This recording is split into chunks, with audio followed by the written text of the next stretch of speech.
Assalamualaikum warahmatullahi wabarakatuh.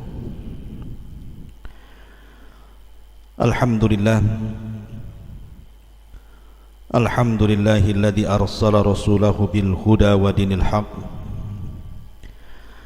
liyudhhirahu 'ala ad-dini kullihi wa kafa billahi shahida wa kafa billahi wakila. Asyhadu an la ilaha illallah wahdahu rabbi la syarika lah wa asyhadu anna Muhammadan abduhu wa rasuluhu alladzi la nabiyya ba'dah, amma ba'du. Ma'asyiral muslimin yang dimuliakan Allah Subhanahu wa taala,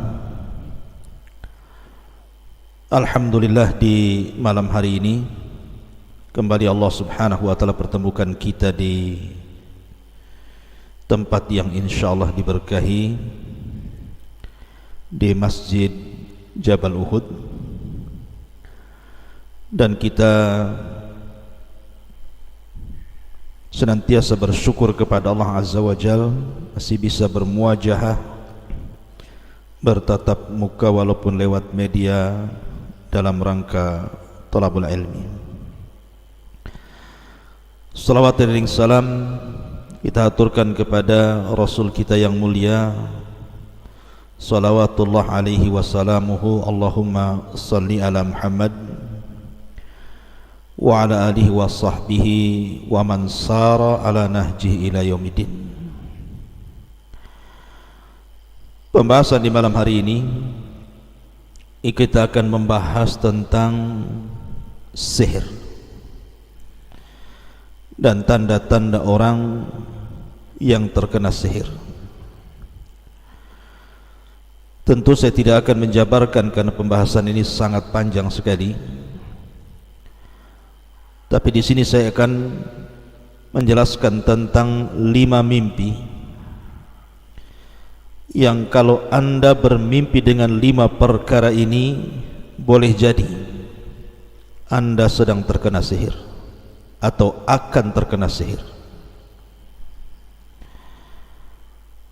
Apa saja 5 mimpi itu, dan apa saja yang dilihat dalam mimpi itu yang menunjukkan tanda dari tanda-tanda Anda terkena sihir atau akan disihir. Pertama, ketika dalam mimpi Anda melihat anjing ataupun binatang-binatang yang diharamkan seperti babi dan yang sejenisnya, ketahuilah bahwa mimpi ini sangat berbahaya, karena kita tahu bahwa anjing itu salah satu simbol dari syaitan. Nabi yang mengatakan al-kalbul aswad syaitan, anjing hitam itu adalah syaitan. Apalagi anjing sendiri adalah binatang najis dan yang diharamkan untuk dimakan. Ini yang pertama. Yang kedua, atau dalam mimpi Anda melihat racun, atau Anda terkena racun, atau Anda sedang minum racun, atau Anda diberikan racun, maka ini pun mimpi yang harus diwaspadai. Karena Nabi SAW bersabda dalam sebuah hadis, kata Nabi SAW, man akala sab'a tamarat, barang siapa yang memakan 7 butir kurma, min ajwatil madinati, dari kurma-kurma ajwa, kurma kota Madinah, maka Rasul mengatakan lam yadurru sihrun wala sammun, maka tidak akan membatalkan bagi dia sihir ataupun racun. Di sini Rasulullah SAW menggandengkan antara sihir dengan racun,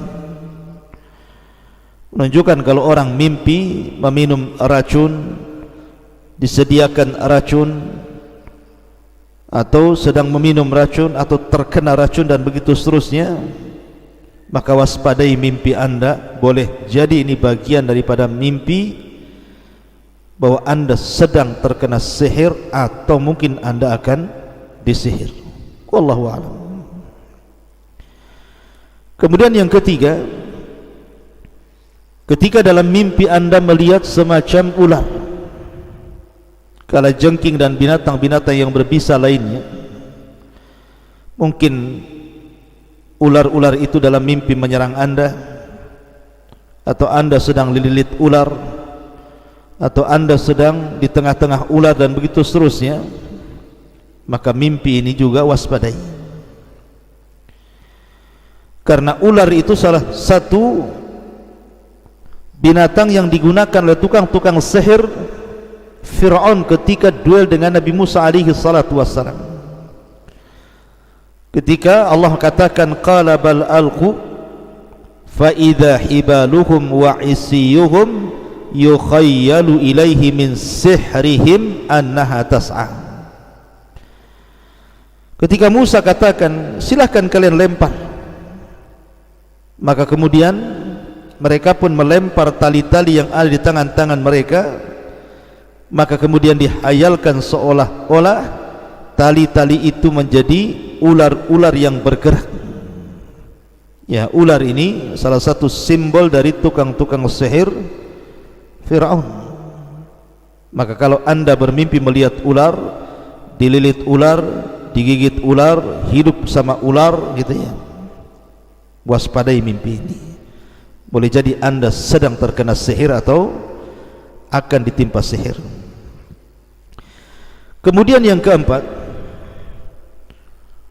ketika anda tertidur, anda melihat kamar mandi, terkunci di kamar mandi, atau sedang berada di kamar mandi, maka ingat bahwa Nabi SAW bersabda tentang masalah khala kamar mandi itu. Dari Anas bin Malik radhiyallahu an, kana Nabi SAW idza dakhala al-khala'a qala Allahumma inni a'udzubika minal khubthi wal khaba'ith. Kebiasaan Nabi SAW apabila masuk kamar mandi, maka Nabi SAW berdoa, ya Allah, aku berlindung kepadamu dari syaitan laki-laki dan syaitan perempuan.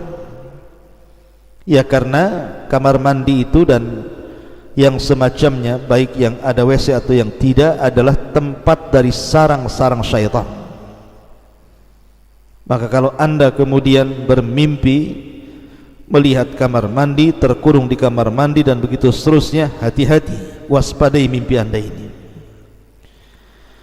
Kemudian juga yang nomor 5, al-maqbarah, ru'yatul maqbarah. Anda melihat kubur, melihat kuburan. Mungkin dalam mimpinya anda berada di tengah-tengah kuburan, atau dalam mimpi anda sedang berjalan-jalan di kuburan dan menyeramkan. Maka ketahuilah bahwa waspadai mimpi anda. Karena kebanyakan tukang-tukang sihir itu, mereka meletakkan buhul-buhul mereka di kuburan. Makanya kalau ada orang melihat kuburan, waspadai mimpinya. Boleh jadi anda sedang terkena sihir atau anda akan disihir. Dan tentu saya boleh tambah satu lagi, ketika dalam mimpi anda melihat syaitan, melihat iblis, melihat rupa-rupa yang menakutkan, bentuk-bentuk yang menyeramkan, yang datang dari syaitan dan juga iblis, maka waspadai mimpi anda. Kenapa? Karena segala asas dunia perdukunan, sihir atau yang semacamnya, yang mengasasnya adalah iblis dan syaitan. Dari sini ikhwatul fillah muliakan Allah Azza wa Jal, makanya Nabi SAW menyuruh kita untuk banyak-banyak berzikir sebelum tidur itu, berwudu, kemudian berdoa. Sebagaimana Nabi SAW dikatakan oleh sahabat Bara bin Azib radhiyallahu anhuma, kata Nabi SAW, idza awaita ila firashika fatawadda wudu'aka lis-salati thumma taji' ala shikkil ayman thumma qala Allahumma aslamtu nafsi ilaika wa fawwadtu amri ilaika wa aljahtu dhahri ilaika raghbatan wa rahbatan ilaika la malja wa la manja minka illa ilaika amantu bi kitabika alladhi unzil wa bi nabiyyika alladhi ursil fa in mitta mitta 'alal fitrah faj'al kunna akhira ma takun. Kata Nabi SAW, apabila engkau menuju tempat pembaringanmu, tempat tidur, maka terlentanglah ke arah lambung kanan dan berdoa, ya Allah, aku serahkan diriku kepadamu, aku serahkan seluruh urusanku kepadamu, aku serahkan pundakku kepadamu. Tidak ada tempat lari dan tidak ada tempat selamat kecuali kepadamu. Aku hanya beriman dengan kitab yang kau turunkan dan Rasul yang kau utus. Maka barang siapa yang mengucapkan seperti ini, kalaupun Allah takdirkan mati, mata 'alal fitrah, maka dia akan mati di atas fitrah. Tetapi kalau Allah takdirkan masih hidup, maka asa ala khairin, maka dia akan hidup di atas kebaikan.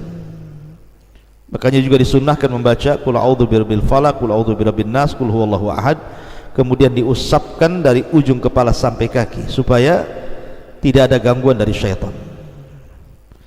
Karena bagaimanapun sihir ini bukan perkara biasa, tapi perkara yang menakutkan. Berapa banyak orang sehat jadi sakit, bahkan mengalami kematian. Berapa banyak orang yang kemudian yang tadinya bersahabat jadi bertengkar. Berapa banyak suami istri akhirnya bercerai.